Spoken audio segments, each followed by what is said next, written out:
Hey guys, welcome to this week's podcast episode. And I've got a wealth manager for the audience today, Andrew Van Alstyne, coming from North Carolina.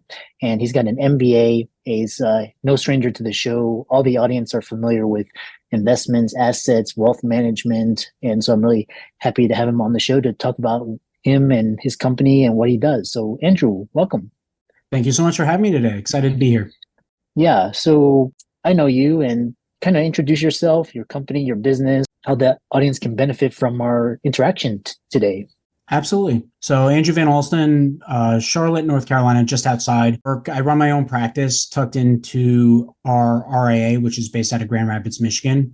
My client base are primarily higher net worth individuals that are looking not only to continue to grow the wealth that they have obtained through hard work over the years, but also the clients that I look to focus on are also focused in their legacy planning. So they're looking at to maintain multi-generational wealth, have a smooth and efficient transfer of wealth between generations, and really have a vision and a philosophy that outlasts their life here on Earth. It's interesting. And, we talk about wealth management and kind of generational wealth. There's one school of thought which was really interesting was this book called Die with Zero. And basically, kind of the premise was the government's going to take it or inflation or like you put your money in there and it's basically these excess fees. And then there's another school of thought, which you have is, kind of leave it for your generations. Compare and contrast these two ideas because, some people are like, yeah, I scrimp and save. And at the end of 80 years, the government took it or the stock market took it or some swindler took it. So how do you reconcile these two diverging thoughts? Yeah, I mean, they're both, to me, financial planning as a whole. It's a lot like religion. There's a bunch of books out there. There's a bunch of different philosophies on what the correct way to carry forward those ideas are. And you really just have to find the one that resonates with you and your goals in life. To the point of what you mentioned, as far as being frugal and saving or spending to the fullest, I don't necessarily see that there's really a difference at the end of the day. I think that both are possible. I think that you can save correctly and still live life the way you want to lead it. It just needs to be very intentional in everything that you do. I think that if it's something where you can 100% die with zero in your bank account, but you've had the conversations, you've spent the time with your family members, you've embraced them and have equipped them to carry forward your ideologies and using your tool along the way or your finances along the way as a tool to accomplish those goals while still enjoying life along the way. So it's something where I feel that both are possible. I think that a lot of books are trying to, they're looking for catchphrases and hit pieces for news articles and for headlines. And I get that. And there's a point to it. And when you dive into these books, some of them go full tilt into it and some of them throttle it back. Even you see even a divergence within certain philosophies. But I don't think that there's a right way either way. It's something where if you truly feel that dying with a ton of financial assets in a bank account is the right way, if that's your intentionality and that's what you want to go about doing, there's ways to go about doing it. And there's clients that I come across and have worked with that feel that way. And it's my job at that point to let them know that it's okay to enjoy life at certain parts. And there's other people that well into the mid to high six-figure income and don't have a penny left at the end of the month in their bank account. And those are the people that you kind of need to say, you're getting every last moment out of life, but it might be time that we take a step back and look at where this money's actually going and if that's the highest and best use for what your long-term goals are. Yeah. Yeah, it's interesting. It kind of dives down to, money as a tool. And there's, you always have to save and invest and have, and then there's just, like I said, I wanted to compare and contrast these two opposite extremes.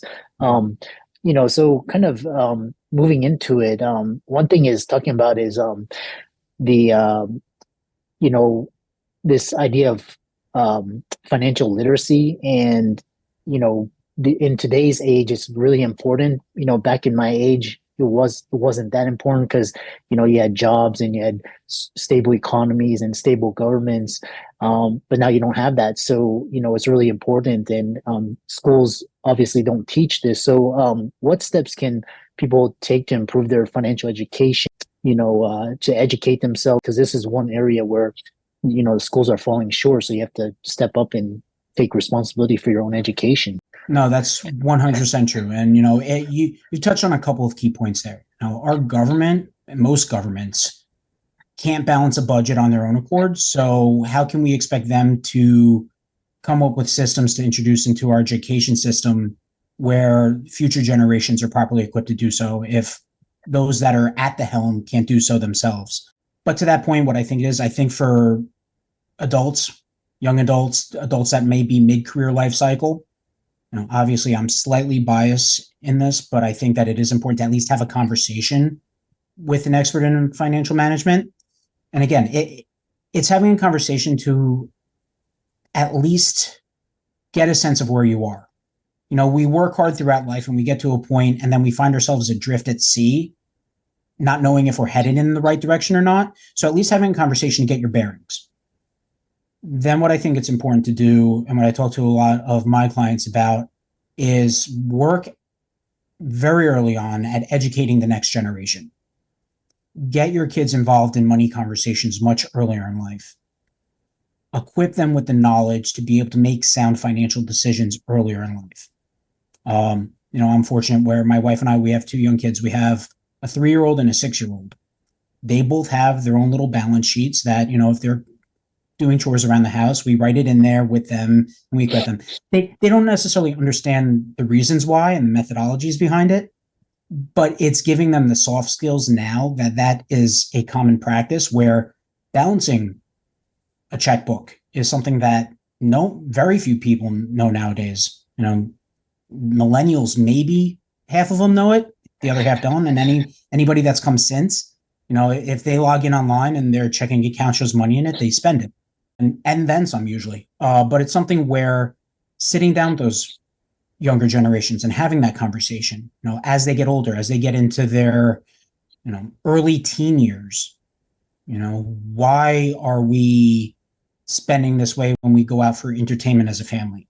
If we're fortunate enough to have a vacation home or vacation homes, how are we handling this property? What's being done with these properties when we're not there? And why is that the case? What are the plans for these properties when mom and dad can no longer use them? Are they going to be split up evenly? Are they going to be split up with who embraces our financial and life philosophies more so for the next generation?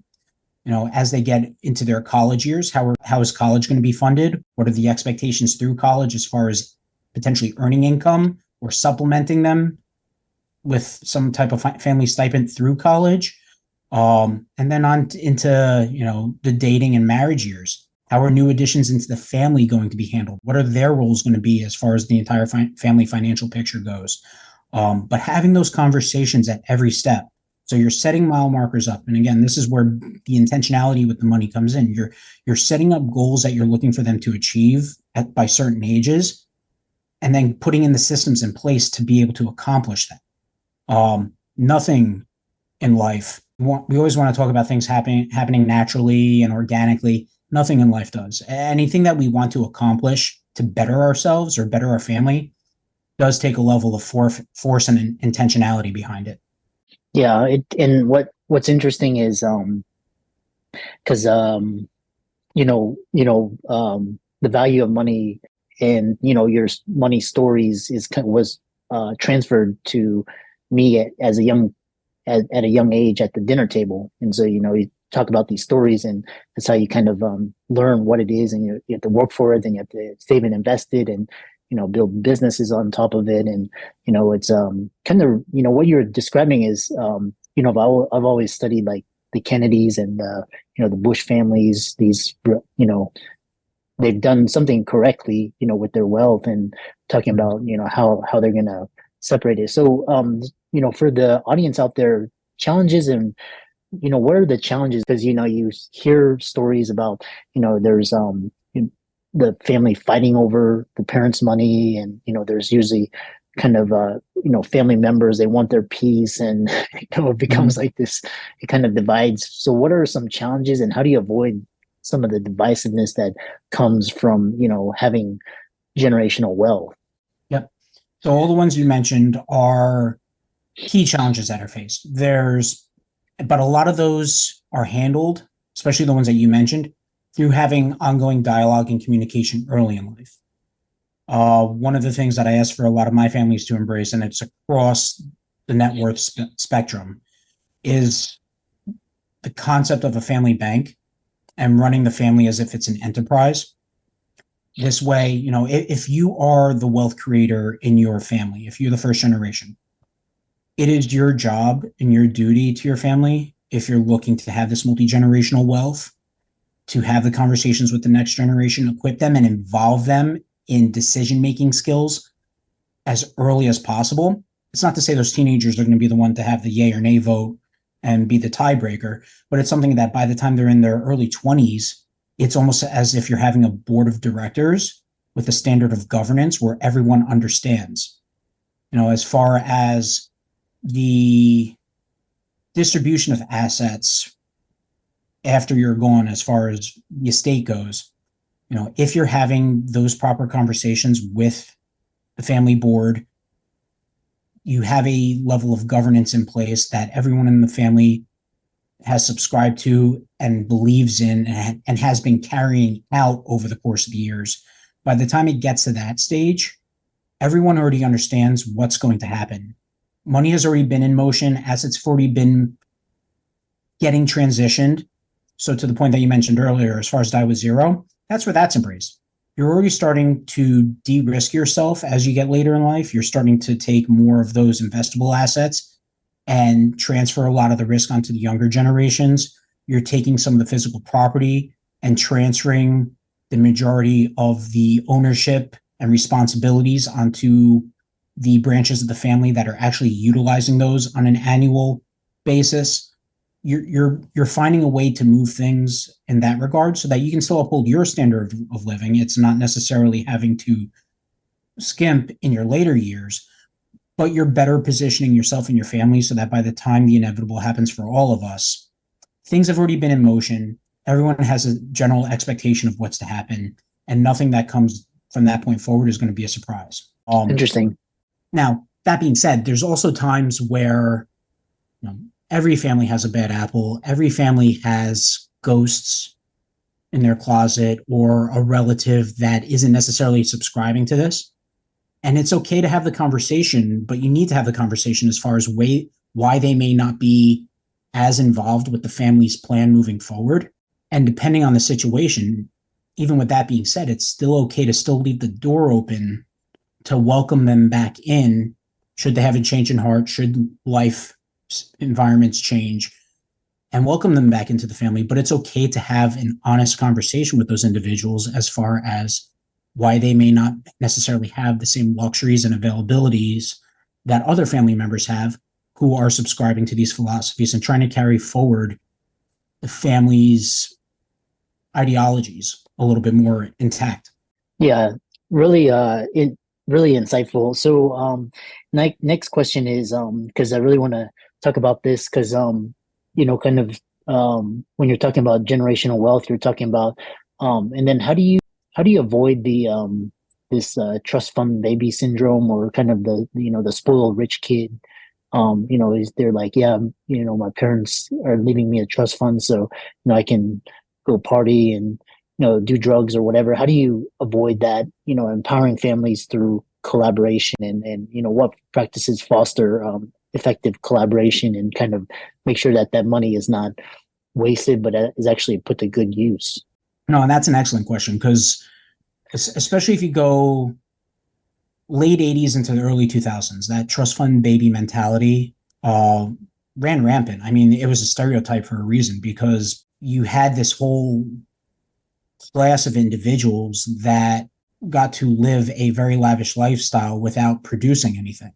And a lot of that generation occurred that way because trust funds were put in place, because at the time people viewed them as a great tool to transfer wealth efficiently from tax liabilities. There's still a place for trust in estate planning. They still serve a purpose, but the heart of the issue gets back to a little bit of what I was saying, where a lot of the transferring of assets with this family mentality occur because family members are being a productive member of the family.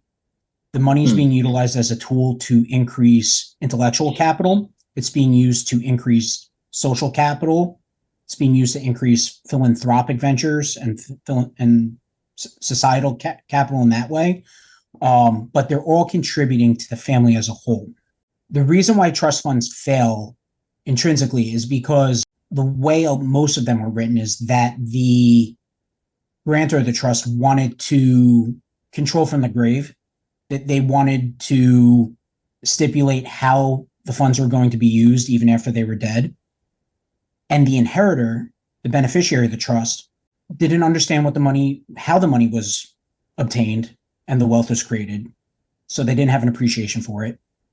They didn't understand why the restrictions were put in place to create these golden handcuffs.